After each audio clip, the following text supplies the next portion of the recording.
अस्सलामुअलैकुम मेरे अज़ीज़ तलबा और तालिबात। उम्मीद है आप सब खैरियत से होंगे। मैं हूँ आपकी मुअल्लिमा लाइबा और आज का जो हमारा मौजू है वो है इस्लामियात और आज का जो हमारा सबक है वो है हिफ्ज़ कुरान मजीद।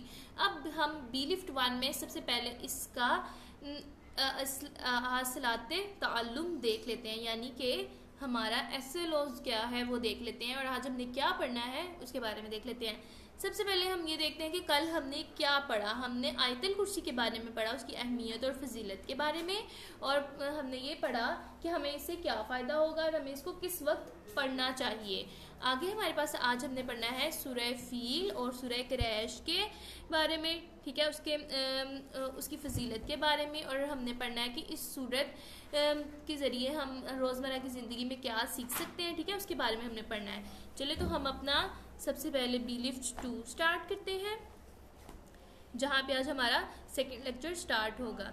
जी तो स्टूडेंट, बी लिफ्ट 2 में सबसे पहले हमारे पास आता है तसलसल।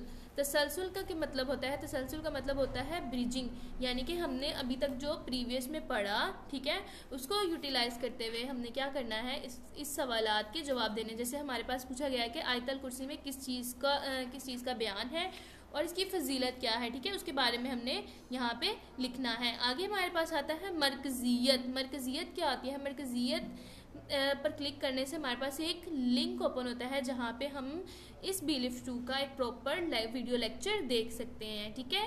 अब हमारे पास आगे आता है सूरह, जो आज हमने पढ़ना है वो है सूरत फील, ठीक है। सूरह फील के बारे में हम पढ़ लेते हैं। सूरह फील कुरान करीम की 105वीं सूरत है जो मक्का मुकरमा में नाजिल, कहाँ नाजिल हुई? मक्का मुकरमा में। और ये चीज़ें आपने याद रखनी है कि ये कुरान करीम की 105वीं सूरत है और ये कहाँ नाजिल हुई? मक्का मुकरमा में।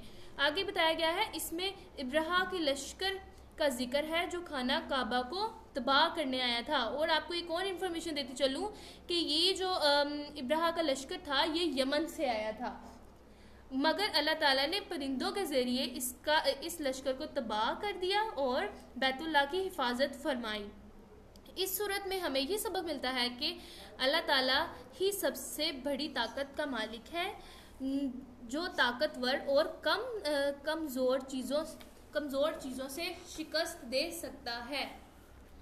अब इस पूरी सूरत के हमने जो इसकी जो है ना एक्सप्लेनेशन पढ़ी, उससे हमें ये सबक मिलता है कि अल्लाह ताला ने जिस भी चीज़ की हिफाजत का ज़िम्मा लिया है वो अपने वादे पर कायम रहता है और उसको बड़े अच्छे से जो है निभाता है। और यहाँ पे बताया गया कि अल्लाह ताला से बड़ी कोई चीज़ नहीं है। अल्लाह ताला वो वाहिद ताकत है जिसके आगे कोई इंसान, कोई चीज़, कुछ भी नहीं है, ठीक है।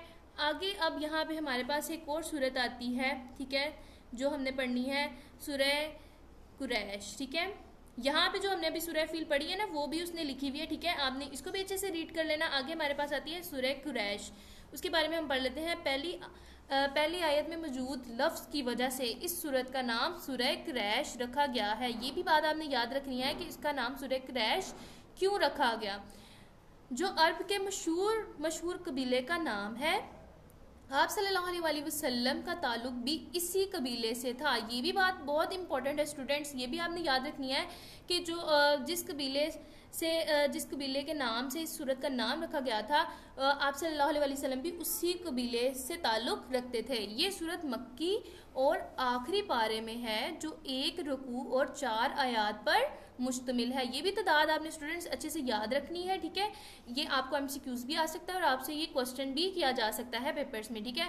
आगे ये जो आपकी सूरत मैंने बताया है ये सूरह कुरैश, ये नीचे लिख दी गई है, ठीक है, इसको भी आपने अच्छे से रीड कर लेना है। आगे हमारे पास है तदरीसी जांच, यानी कि हमारे पास जो हमारा फॉर्मेटिव चेक होता है ना, होमवर्क सीवर्क होता है, ठीक है, ये वो है कि आपने इस पूरे चैप्टर में जो पढ़ा है, ठीक है, आपने इसको क्लास में अच्छे से सॉल्व करना है। जैसे यहाँ पे उसने जो हमने अभी पढ़ा कि सूरह फील कुरान मजीद की सूरत है, यहाँ पे जैसे हमने पढ़ा उसको आपने इन ऑप्शंस को पढ़ते हुए आपने बताना है कि इसका करेक्ट ऑप्शन क्या है और उस पर टिक का निशान लगाना है। आगे हमारे पास जो लास्ट हमारा वर्क आता है वो क्या है? निखार। निखार क्या होता है? मैंने आपको प्रीवियस लेक्चर में भी बताया था कि इसका मतलब है हमारा होमवर्क इसमें भी आपसे वही क्वेश्चन किए जाएंगे जो आपने इस पूरे लेक्चर में पढ़े हैं। जी तो स्टूडेंट, हम दोबारा एक दफ़ा रिपीट कर लेते हैं कि हमने आज क्या क्या पढ़ा। आज हमने सूरह फील के बारे में पढ़ा, ठीक है, और हमने सूरह कुरैश के बारे में पढ़ा, ठीक है, और इसकी फजीलत के बारे में पढ़ा, और हमने पढ़ा कि ये कहाँ कहाँ वाक़या है, ठीक है। इसमें जो जो आपको मेन पॉइंट्स मैंने बताए हैं उसको आपने अच्छे से रीड करना है और याद रखना है। ओके स्टूडेंट, उम्मीद है आपको मेरा लेक्चर अच्छे से समझ आया होगा। ओके, अल्लाह हाफिज़।